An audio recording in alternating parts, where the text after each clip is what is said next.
Строительные предприятия Якутии отметили профессиональный праздник. Перед строителями стоит немало задач, которые надо решить в этом году. Это ввод в строй образовательных учреждений и детских садов. Помимо этого, за последние 3 года по указанию временно исполняющего обязанности главы республики Егора Борисова активно реализуется программа по переселению жильцов из ветхих и аварийных домов.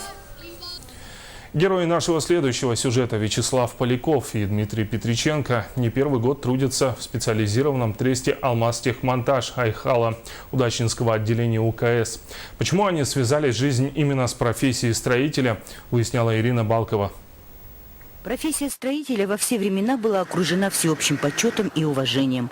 Для человека, который избрал профессию строителя, впрочем, как и для любой другой, определяющими качествами являются порядочность, ответственность, трудолюбие и, конечно же, любовь к своему делу. Сегодня невозможно представить строительную площадку без водителя, газоэлектросварщика, монтажника и многих других смежных профессий. В 1996 году Дмитрий Петриченко был принят на работу в специализированный трест «Алмазтехмонтажа» Айхала Удачинского отделения УКСа, монтажником технического оборудования и металлоконструкций 3-го разряда. Выбранная мною профессия, говорит Дмитрий Романович, считается одной из самых древних и мирных. Но выбирая ее, нужно взвесить все «за» и «против», поскольку выбор профессии влияет на весь остальной жизненный путь человека. Это работа коллективная, надо, чтобы коллектив был сработан. Те же сварщики, если монтажник даже хорошо смонтирует, сварщик плохо заварит, значит работа некачественная.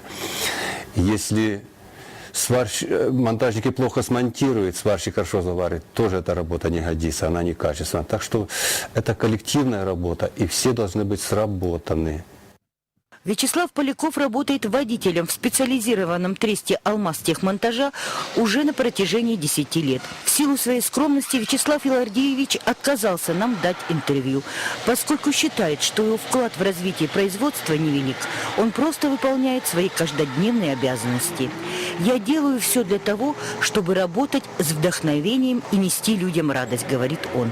Сами коллеги и руководство отзываются о наших героях как об отличных работниках, заслуживающих почет и уважения.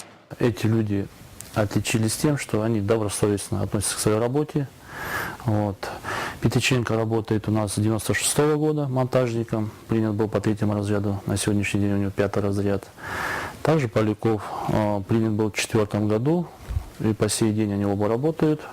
Слово «надо» — это для них как закон, поэтому я считаю, таких людей надо награждать. Именно человеческим трудом создано все самое прекрасное, что существует на нашей планете. Создано все, что необходимо для комфортной жизни. Это вполне естественно, поскольку любой, даже самый перспективный и талантливый проект останется всего лишь проектом, если за его воплощение не возьмутся строители.